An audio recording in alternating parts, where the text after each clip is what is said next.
বিসমিল্লাহির রহমানির রহিম। আজকে আমরা গুগল ক্রোম নিয়ে কিছু একটা আলোচনা করব। খুব গুরুত্বপূর্ণ একটা বিষয়। আমরা তো বেশ এখন সবাই গুগল ক্রোম ব্যবহার করে থাকি। গুগল ক্রোমের মধ্যে ঢুকলে প্রথমে আমরা ইন্টারফেস এইভাবেই দেখি। তো এইভাবে দেখলে এখানে যে জিনিসটা মানে এটা তো অনেকদিন ধরে ব্যবহার করে আসতেছি। তো এটারও কিছু সুবিধা আছে, তবে এখন নিউ একটা নতুন ইন্টারফেস দিছে গুগল কোম্পানি। তো ওটা যদি আমরা ইউজ করতে পারি, এটার মধ্যে আমরা অনেক ধরনের সুযোগ সুবিধা পাবো। অনেক ধরনের সুযোগ সুবিধা পাবো, আর দেখার মধ্যে কিছুটা সুন্দর, দেখতেও ভালো লাগবে। তো সুযোগ সুবিধা কি সেটা আমরা পরেই বলবো। আগে আমরা দেখে নিই আমরা কিভাবে ওল্ড ইন্টারফেস থেকে মানে এখান থেকে আমরা নতুন ইন্টারফেসে কিভাবে আসবো। এটা করার জন্য আমাদেরকে সর্বপ্রথম চলে যেতে হবে গুগল ক্রোমের মধ্যে। আমরা গুগল ক্রোমে চলে আসলাম। গুগল ক্রোমে আসার পর এখানে চার্জ দিতে হবে Chrome tab store. Chrome tab store এটার মধ্যে আমরা চার্জ দেওয়ার সাথে সাথে কিন্তু আমাদের এটা প্রথমে একটা ওয়েবসাইট দেখাবে।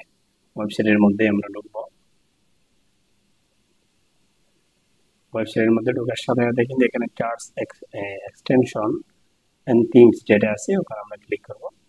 ক্লিক করার পর এখানে আমরা লিখব MATERIAL মেটেরিয়াল। দেখার সাথে সাথে মেটেরিয়াল ইউ নিউ ট্যাব এরকম আসবে এক্সটেনশন। এখানে আমরা একটা ক্লিক করব। ক্লিক করার সাথে সাথে এখানে দেখাচ্ছে add to Chrome. Add to Chrome একটা ক্লিক করব। দেন আমরা অ্যাড এক্সটেনশন এখানে একটা ক্লিক করব।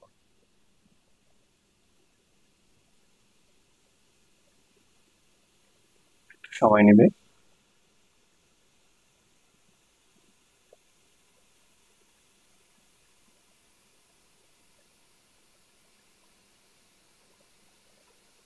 আমাদের কিন্তু ওল্ড ইন্টারফেস থেকে আমাদের নতুন ইন্টারফেসে চলে আসলাম। নতুন ইন্টারফেসে আসার পর আমাদের সুযোগ সুবিধাগুলো কি, এই যে এখানে আমরা একটা ঘড়ির খুব ওল্ড ভার্সন আছে, আবার নিউ ভার্সন আছে, এটা ডিজিটাল চেঞ্জ করা যাবে। এরপর আমাদের কত ডিগ্রি তাপমাত্রা সেলসিয়াস এগুলা, এবার কোন জায়গা থেকে আমরা ব্যবহার করতেছি সেগুলা। গুগল ব্যবহার করার মধ্যে ডিফল্ট সাইজের মধ্যে কি গুগল নাকি ডার্ক নাকি বিং নাকি ব্র্যাপ কোনটা ব্যবহার করবো সেটা। এছাড়াও কিন্তু আমরা যদি এখানে একটা ক্লিক করি, এখানে ক্লিক করার সাথে সাথে এখানে শর্টকাট মানে যেগুলো শর্টকাট আমাদের বেশি প্রয়োজন, তো শর্টকাট যদি আমি ওকে করে দিই তাহলে দেখা যাচ্ছে যেখানে ইউটিউব, এরপরে জিমেইল, হ্যাঁ এরপর হোয়াটসঅ্যাপ, টুইটার সবগুলো যেগুলো আমাদের গুগল ক্রোমের মধ্যে সবচেয়ে বেশি প্রয়োজন হয় সেগুলো আছে। এরপর আমি এখানে আসার সাথে সাথে আর এখানে অনেক কিছু আছে। সবচেয়ে যেটা গুরুত্বপূর্ণ বিষয় সেটা হচ্ছে এখন আমরা বেশ আর কম সবাই এআই টুল গুলো ইউজ করে থাকি। এআই টুলে এটা যদি আমি ওকে করে দিই তাহলে কিন্তু দেখা যাচ্ছে যে এখানে এআই টুলস সবগুলো কিন্তু এখানে চ্যাট জিপিটি, জেমিনি, মানে যা কিছু ব্যবহার করি আমরা এর মধ্যে সব কিছু এখানে আছে, যেগুলো আমাদের এক এক সময় একটা ওয়েবসাইট ঘাটাঘাটি করে বিভিন্ন ইয়া করে বের করতে হয়, এগুলো আমরা সবগুলো এক ক্লিকেই পাচ্ছি।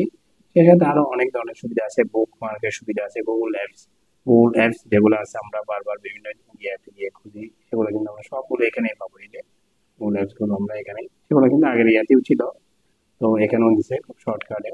তারপরে ক্লক, ডিজিটাল ক্লক, যেগুলো আমরা ডিজিটাল ক্লক করতে চাই ওকে করে দিলে ডিজিটাল ক্লক হয়ে গেল।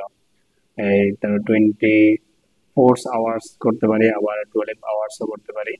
আমরা 12 আওয়ার্স করে দিলাম, এই যে দেখা যাচ্ছে এখানে আগের তুলনায়, মানে ইত্যাদি ইত্যাদি। এখানে আরো অনেক ধরনের সুযোগ সুবিধা আছে।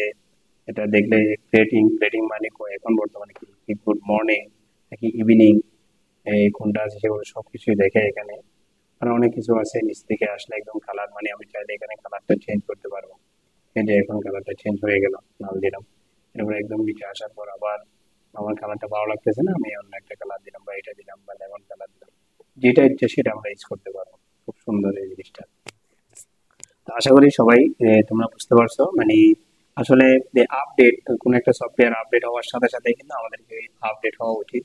কারণ আমরা যদি ওই আগের ওল্ড ভার্সনের মধ্যে বসে থাকি তাহলে ওইখানে যে ইন্টারফেসের মধ্যে যেগুলো আছে সেগুলো সেগুলো শুধু আমরা জানতে পারবো, নতুন কিছু জানতে পারবো না। যদি আমরা একটু চেঞ্জ করে নিই তাহলে এগুলো দেখতে দেখতে আমাদের অনেক কিছু শেখা হবে। ধন্যবাদ সবাইকে, ভালো থাকবা, সুস্থ থাকবা, একটু ভালো করে প্র্যাকটিস করবা। আসসালামু আলাইকুম।